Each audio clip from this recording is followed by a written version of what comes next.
Hello everyone, thank you very much for inviting me to give this talk.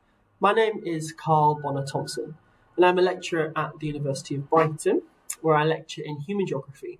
But one of my research areas is digital geography, and that's something I research and teach.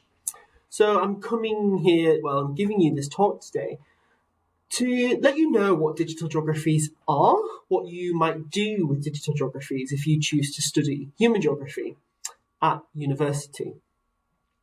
So I'm going to give you a bit of introduction to me and then a bit of an introduction to digital geography. And then we're going to talk a little bit about the different digital geographies that you can study, what you might get out of doing digital geography and why it's of interest. And we'll look at some of the key ideas, and then we might look at some research areas. So from data to dating and things around inequality, and then we'll kind of sum it up and I'll give you some takeaway points. So who am I? So like I said, I'm Carl. I'm a lecturer in human geography at the University of Brighton. So I teach on the BA Human Geography course, and I teach on issues to do with inequality, power relations, social marginalisation, around things to do with surveillance and control, gender, sexuality, race and ethnicity, and of course the digital. So what do I research then? So university lecturers often engaged in different forms of research. So some of my big research areas are around the digital, but specifically with people's relationships with digital technologies. So that could be how they facilitate the relationship between people as technologies facilitate their movement around cities, as they facilitate access to finance and welfare, our relationships with dating apps, and also relationships with youth work, and how youth work might be becoming digital and how people engage differently with youth work. And that's actually a project that's come out of the COVID-19 pandemic. But I also do other research around men and masculinity and emotion. So thinking about changing men's relationships with kind of emotion and care. And I do also some other research around LGBTQ lives in politics and inequalities. And I've also done research around austerity measures, and kind of the social marginalisation that happens there around poverty and class. But I'm here to talk to you about digital geographies and the digital aspects of what I do, or the digital aspects of geography as a discipline. So, what is digital geography then? Well, you can think about it in different ways. It could be called a field of study or a sub-discipline, which means it has, it's a particular way of thinking. There's a bunch of concepts and theories attached to it, a way of kind of understanding the world. So we might be thinking about, we could be thinking about the emotions we might feel towards particular technologies and understanding those relationships, or we might be using these concepts to understand what's happening as cities try to become smart cities and embed digital technologies into urban living. We also might call digital geography a set of processes. So think about what you might think of geography as.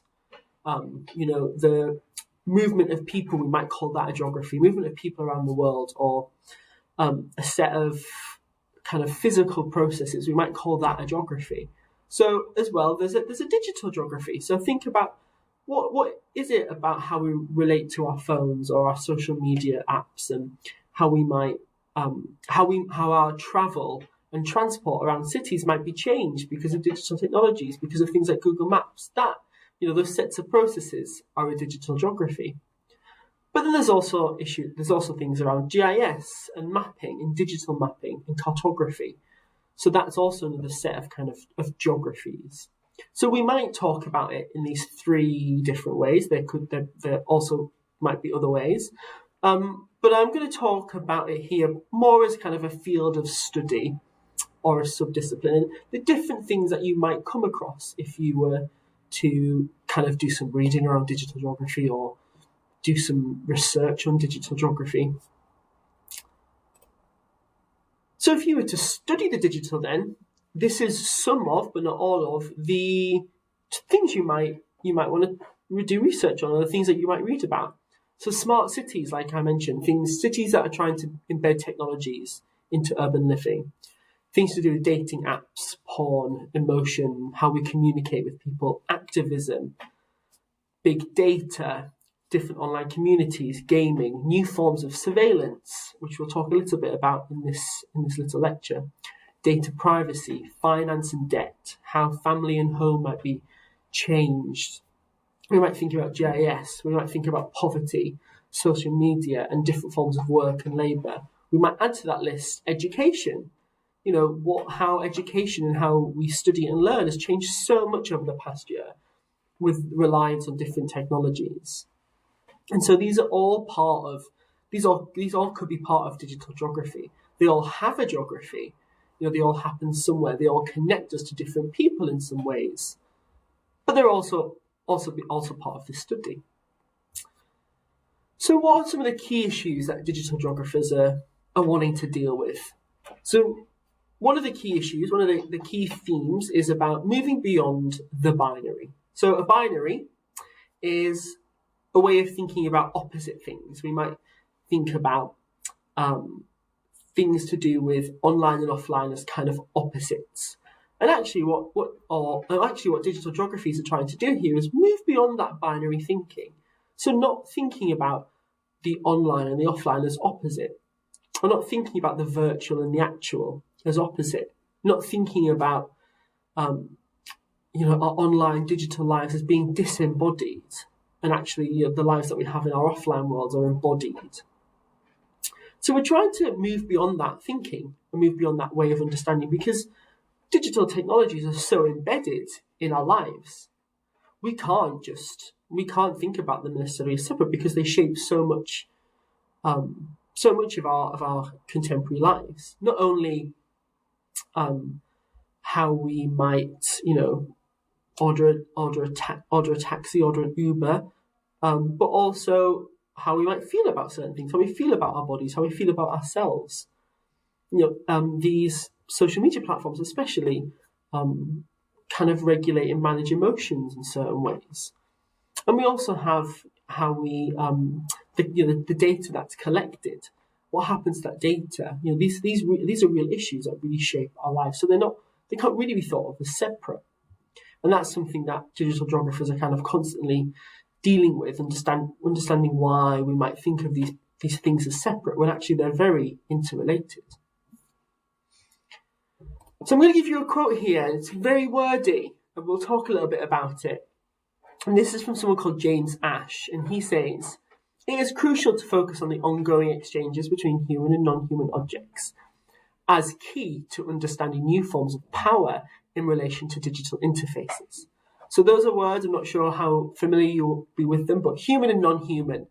So we're thinking humans are us, our bodies, what we do as individuals, but also non-human things. So laptops, phones, smartwatches, tablets, trees, plants, these are all non-human things.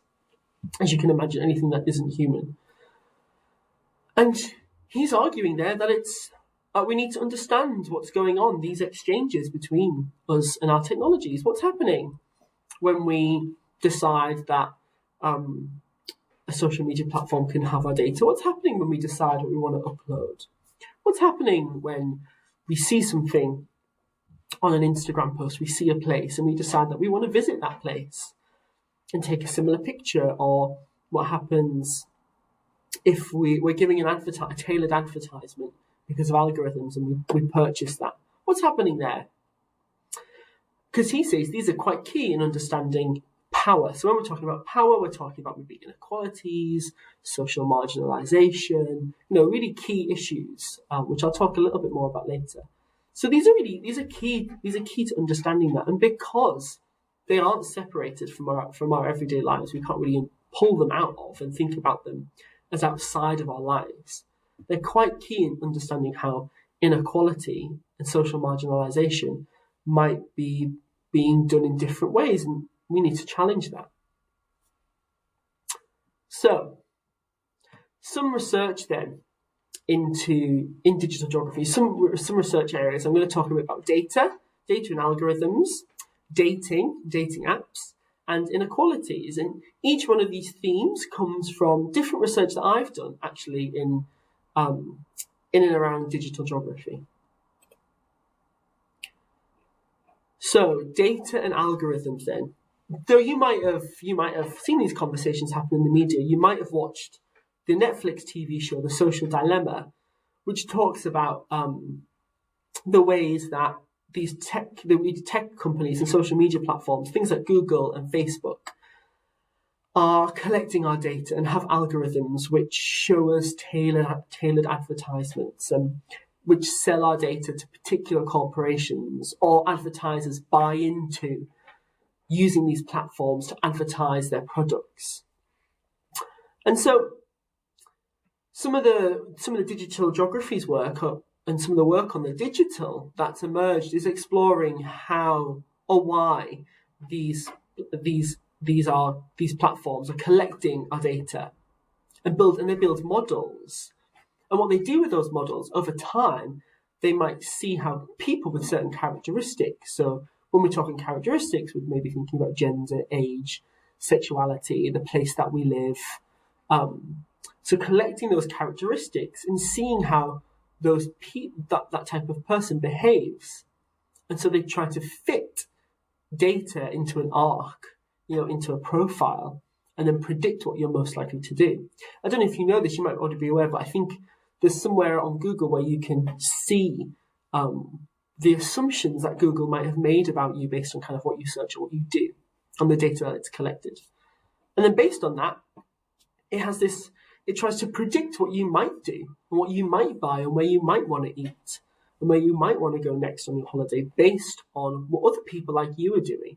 And so you'll get ads in it, you'll get targeted ads. So an example of this happened in the US. I don't think it was that famous. There was a woman who didn't know she was pregnant. And but algorithms and data did. So she switched to a neutral smelling shampoo. And these algorithms knew that pregnant women or pregnant people have a heightened sense of smell. And so they predicted that she was pregnant and then started sending pregnancy and baby product adverts to that woman's dad, therefore revealing the pregnancy without her even knowing. So there are issues here that these geographers are thinking about, these key issues around kind of privacy, surveillance, and what that might mean for our everyday lives. Some people might call this surveillance capitalism. That the capitalist society we live in is surveilling us now through some of these social media platforms. And digital geographers are thinking about, what does that mean? What's the importance here of this? How does this impact our everyday lives, our understandings of ourselves? The research projects I'm about to start actually will work with different people in Brighton to understand how they feel about kind of privacy and the collection of data, and how does it impact what they do or how they feel about themselves, or does it feel overwhelming, and why does it feel overwhelming? Because these kind of things have kind of happened without us really knowing or really paying much attention. So I'm interested to see how people feel about that and how people try to, what we might say, negotiate this kind of big world of algorithms and data. So, and Pokemon Go is a really interesting example of this. So they call it an experiment to see how this would work. And so you might be aware Pokemon Go was pretty popular like 3-4 years ago. You might have engaged with it, you might not have. And the idea was that Pokemon scattered around cities or places or wherever, and you'd have to go to the place to see it and catch it. So advertisers paid to have Pokemon placed in their establishments. So, for example, near McDonald's. And what happened was that they paid for them to be there to bring people to these restaurants or these shopping centres or these bars. But it wasn't just a blanket rule. They were targeted. So it was, there was, depending on what your profile said and where you were most likely to eat or most likely to drink or most likely to shop, that's where you would see that there would be Pokemon. So here you can really see how how our actual geographies, how we might engage with places, is being shaped by these digital technologies. And what are the problems there? Are there problems? These are questions that digital geographers are starting to grapple with. So that's kind of one set of issues or one research area to do with algorithms and how we engage with them. But then also dating apps, social media. These are all really important and interesting parts of this area to study. So, we might be interested in how we construct our profiles. What do we say about ourselves? What do we leave off? What does that mean for who we are? What does that mean for our kind of our gender, our sexuality, our race, our class, our age? What happens when we might meet people and they aren't as we expected? If we've built up communication via text and pictures and voice notes, what happens when we meet someone and they're not as we expected? What happens then? What do we do? How do we negotiate that? What does that mean? How do we feel about technologies? So I actually conducted a research project up in Newcastle when I lived there 4 or 5 years ago about Grindr, the queer men's dating app. And I spoke to 30 men who used it about what they did with it, what they were doing with it, why they were using it, what happened when they met someone and they weren't quite what they thought, what did they do? And it was really fascinating actually to find out that Grindr was becoming, kind of a form of porn as well as a way to hook up with people. And also that when I spoke to these men, they were challenging some of the ideas that we have about dating apps and Grindr. Grindr specifically has this reputation for being kind of a little bit seedy, a little bit risky. And these men, when I talked about them, that wasn't what Grindr was to them. It was a part of their everyday lives and everyday experiences, and they felt safe and their experiences were relatively safe. And although they had, sometimes they met someone who wasn't what they expected, it didn't mean that they thought of these things as kind of risky. And so they were really challenging that kind of dominant idea. And so, and these things, the way the media might talk about something, especially around dating apps, what happens when you talk to someone who uses them? Does that change? Does that change their understandings of them? How does that make people feel when they're using an app and there's a particular narrative? These are really important questions that we might have.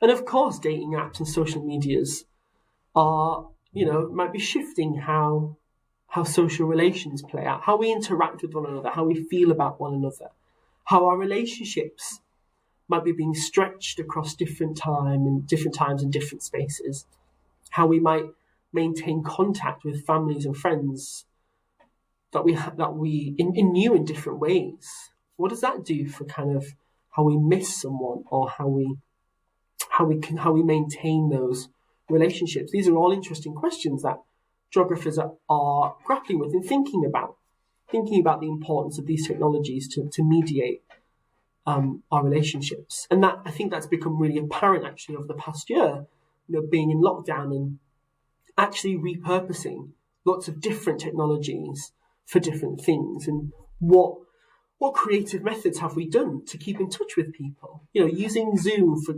Zoom quizzes and having watch parties, the kind of ability to FaceTime and to eat together and to cook together. All these different things have been made possible because of the technologies that we have.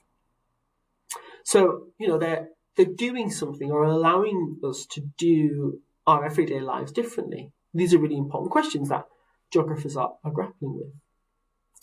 But of course, another side to this is that not all people learn to use these technologies in the same way. Not all people have access to them. Not all people might have the skills to use them. So one of the issues that came up from my research with Grindr in Newcastle is that Asian and black men had a much more difficult time using it than they would if they were white. There was particular racist discourses, racist ideas that circulated on the app, whether that was in people's profiles or whether that was when people met them.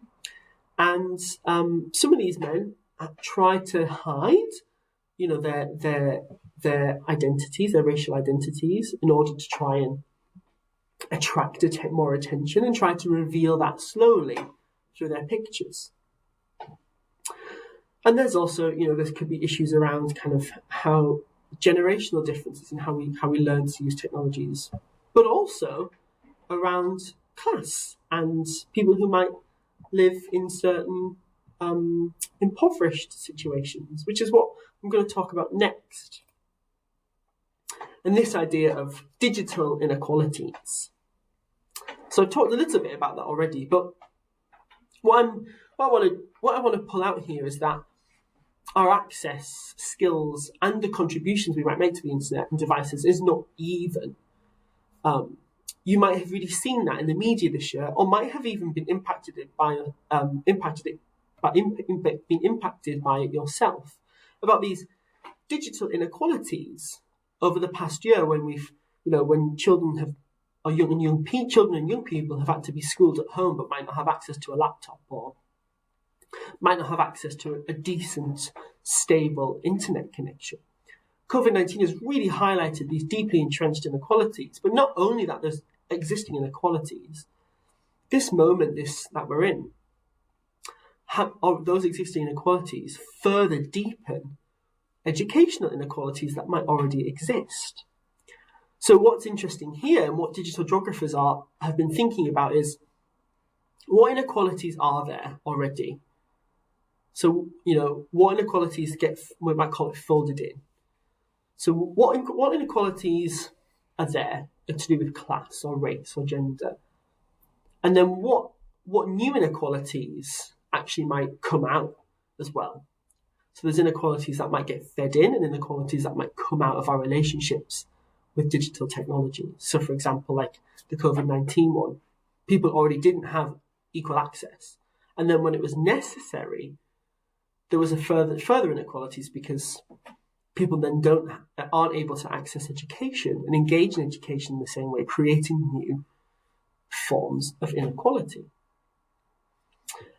So I want to talk a little bit about a project that I did about relating to this. So I worked on a year-long project to do with austerity in seaside towns in the UK. So this happened when we kind of had come to the end of austerity. There's 10 years of austerity, and apparently austerity had ended. And if you're not familiar with the term, austerity was the UK's response to the global financial crisis, and it was the cutting of spending on welfare. And this really impacted people in very different ways. What the project I was working on was with working class men in seaside towns. So seaside towns in England are some of the most deprived places at the moment. So one of the towns I worked in actually was Hastings, not too far from here. And we interviewed young men who lived in these places, who were struggling to find work or who'd been homeless and didn't have very good family situations. So kind of, living in hostels, sofa surfing with their friends. So kind of living in various forms of poverty and social exclusion.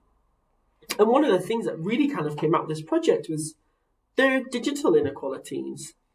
So the welfare system in the UK, Universal Credit, has actually now shifted to being an online service. So you have to apply for it online. You also have to document your job searches online to qualify for the money. However, a lot of these men that we worked with didn't have a phone, didn't have a Wi-Fi connection. They had to sell their kind of devices to buy food when things were particularly tough, which meant they then couldn't access Universal Credit easily. And not only that, when they were presented with the technologies, they didn't sometimes have the skills to use them. They didn't know kind of how to fill out particular forms or or actually how to use the internet to do job searches, which how so many jobs are accessed online now. So there's a real deepening of inequalities with these young men, which was pretty difficult. And not only that, it added to this sense of failure that they had, that they've kind of been conditioned to think, because they not only were they kind of blamed by the government for their situations, they then felt that as young people, so these were young men, these were the young men we worked with, they were between 18 and 25. These are young people who are told that they should be kind of good at the digital, that they've grown up with technology, they should be good at it. Another form of failure for them. So this is another thing that digital geographers are now starting to think about is, well, what's happening to people who are in unequal positions. And this is, again, I think it's gaining more attention actually because of what's happened over the past year. So I just want to bring this to a close then. Just to say that, what we've kind of talked about here is how digital geographies are quite diverse. There's a lot of things that can be talked about and covered here. Urban places, our engagement with, could be parking apps, it could be Google Maps, it could be transport, it can be dating apps, it can be our social media platforms, our Instagram, our TikTok, Facebook, and also about inequalities. Who has access? Who doesn't have access? Who doesn't have the skills? Why don't they have them? And what's that doing to their lives? So what digital geographies is doing is helping to understand a range of contemporary issues.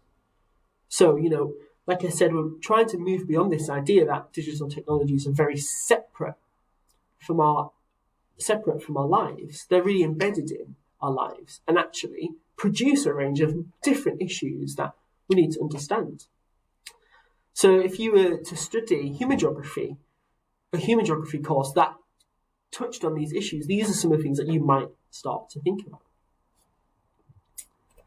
So, thank you very much for having me along. If you do have any questions, feel free to send me an email, or you can or you can tweet me. I put my Twitter handle at the beginning, but I also think I might be able to come along to answer any questions that you might have a little question and answer session. So hopefully that happens and I'll be able to meet you all then. So yeah, thank you.